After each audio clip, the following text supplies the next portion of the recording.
Sobrang relate ako dito sa post niya at ramdam na ramdam kita. Parang galawang politiko, no? Guys, yan po ang katotohanan. Lalong-lalo na po dito po sa mga baguhan nating content creator. Pakinggan niyo po itong aking sasabihin.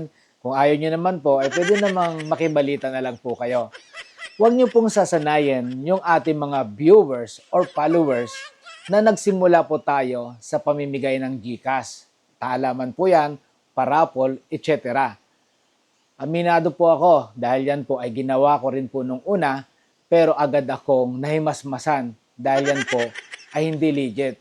Wala pong katotohanan na babalik talaga sa'yo.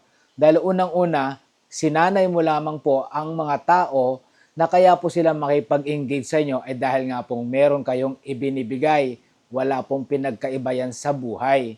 Dahil minsan or kadalasan, kaya lang po tayo nagugustuhan ng mga taong nakapaligid sa atin dahil tayo po ay kanilang napapakinabangan. At kapag wala na tayong pakinabang, wala na rin sila sa tabi natin, sa likod or sa harapan. Kadalasan pa, binabanatan pa tayong nakatalikod. Ngayon, bibigyan ko po kayo ng dalawang senaryo. Yung una, yung mga content creator na nang-uuto dito na ang sasabihin nila, ilapag mo yung bahay mo dyan sa baba at for sure, tutulungan kita, tutulungan kanila. Sa 100%, yung 10% po na yon, kayo ang may kinabang. Yung 90% po na yon, siya ang makikinabang. Ano po yung 10% na yon? Although, na yung paipag-palo to palo, yung nilapag mo yung bahay mo dyan sa kanyang bahay at may magpapalo sa'yo, yes, matutulungan ka nun. Pwedeng ma-unlock yung monetization mo dahil nga po sa followers. Ang tanong, forever ka ba niyang matutulungan? Hindi po. Dahil yung nag-follow po sa iyo, mga content creator din po, na katulad nyo, na naghahabol din po para nga po sa requirements para ma-monetize. Hindi ka nag-asikaso dun sa iyong content, hindi ka nag-focus sa iyong content, sinong manonood sa iyo ngayon? Wala. Nga. Balik tayo dun sa content creator na nang-uto sa iyo, na lapag ka ng bahay mo dun. Yes, nakinabang siya doon 90%. Saan? Umangat yung bahay niya at the same time, umangat yung earnings niya. Ang tanong, ikaw, umangat ka ba? Yes, followers lang. Iyong sa baba na sinabi niya na kapag i-motivate mo naman yung mga content creator doon sa tamang landas, halos walang magpa-follow sa'yo or walang makikinig sa'yo. Sa buhay guys, kapag yung isang tao binigyan mo ng ayuda, binigyan mo ng pera, tuwang-tuwa po ang mga yan.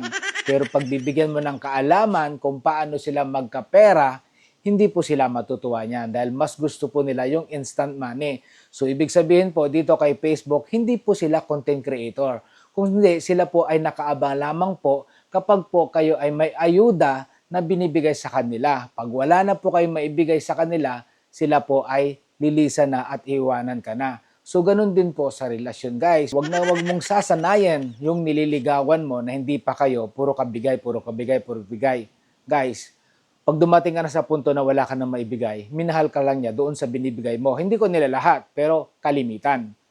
So, wag ka rin pong aasa na ang gobyerno ay magbabago kung ikaw po yung tipo ng tao, especially ngayon darating na election, na tanggap ka ng tanggap, tapos hindi mo binubuto kung sinong tama na nasa isip mo na talaga sila ay makakatulong sa bansa natin, tapos binoto mo sila dahil nga binibigyan kanila, tumanggap ka ng mga ayuda sa kanila, so wag kang mag-expect na kapag sila ay nanalo, hindi ka nila tutulungan, wala silang gagawing tama, wag kang magrereklamo dahil binoto mo sila eh. So, ganun lang po yan guys. Kaya kung ako sa inyo, well, magising po kayo sa katotohanan. Dito po sa Facebook, consistent is the key.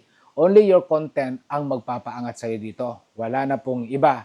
Sa buhay man po natin, wag po palagi tayong bigay todo. Tandaan nyo po, once po tayo ang nawalan, doon po sa 10 taong natulungan natin, maaring isa lamang po ang babalik sa iyo. Kung may babalik pa. Bye!